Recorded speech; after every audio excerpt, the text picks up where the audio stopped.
Hola y bienvenido nuevamente a este canal. En esta ocasión veremos el sensor CMP. El sensor CMP es un componente eléctrico que determina la posición del árbol de leva del motor a combustión. Es un componente fundamental en los funcionamientos de los motores modernos, ya que en conjunto con el CKP permiten a la unidad de control, la EQ, del vehículo sincronizar la inyección de combustible y la chispa del encendido. El sensor CMP se encuentra en la tapa del motor a un extremo del árbol de leva. ¿Qué función cumple? El sensor CMP es el sensor de posición del árbol de leva, o también conocido como sensor de velocidad del motor. Funciona de la siguiente manera.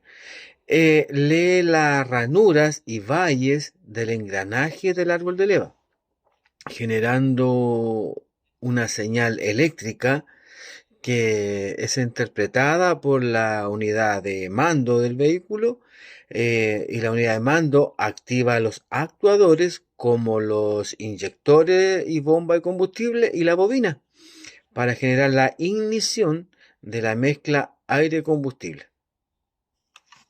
El sensor CMP puede generar dos tipos de señales analógica y digital. La señal analógica se genera mediante un aro dentado que gira y pasa por el sensor. La señal digital se genera mediante un aro dentado que genera voltaje cuando la corriente eléctrica se expone a un campo magnético. El sensor CMP junto con el CKP identifica la posición del pistón número 1. Esta información es necesaria para que la unidad de control del motor sepa cuando se encuentra el primer cilindro en punto muerto superior. Las herramientas necesarias para poder medir el voltaje.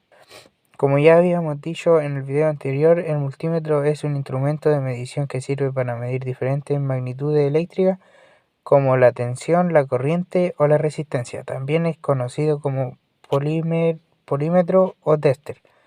Los multímetros pueden ser analógicos o digitales.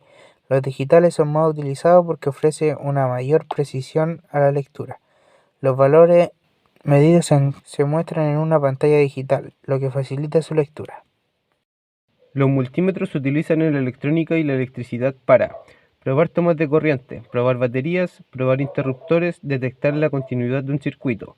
Y el osciloscopio es un instrumento de medición para la electrónica. Representa una gráfica de amplitud en el eje vertical y tiempo en el eje horizontal.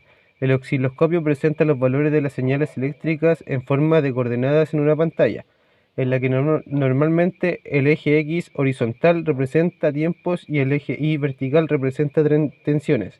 La imagen así obtenida se denomina oscilograma. Comenzaremos a medir con el multímetro el voltaje que entrega el sensor y de esta manera poder identificar la alimentación, masa y señal. Colocamos el contacto en on y el motor en off y de esta manera podemos distinguir qué cable corresponde a cada uno. Cuando medimos la alimentación está en 4.98 volt y la señal está en 0 volt. Al momento de colocar el contacto en on y el motor en on, podemos ver que la alimentación no cambió, se mantiene en 4.98 volt, pero la señal aumentó a 1.75 volt. Al momento de usar un osciloscopio, lo tenemos que calibrar. Para eso se realiza de la siguiente manera. Conectamos la sonda en la entrada de los canales que posee el osciloscopio. Luego conectamos la pinza cocodrilo a masa y la pinza de gancho en la de señal. Recordemos que la puntilla de la sonda siempre tiene que estar por 1, puesto que si está por 10 nos cambia la señal de sensor o actuador a medir. Al ser un sensor de señales rápida, debemos colocar el osciloscopio en 1 volt por división y 1 segundo por división. Este ajuste nos sirve para poder obtener una onda inicial, y una vez obtenida la señal, detenemos el osciloscopio y ajustamos bien la señal. Una vez obtenida la señal, la acomodamos para poder ver bien la señal y corroborar las medidas tomadas con el multímetro, en el cual nos da 4.98 volt, y también podemos medir el tiempo que se demora la onda, que es de 52.4 milisegundos. Claramente que todas las mediciones tienen que ser comparadas con la del fabricante.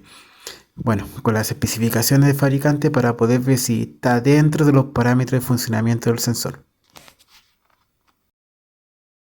Comprender un poco más sobre el funcionamiento y medición del sensor CMP, más conocido como el sensor de árbol de levas.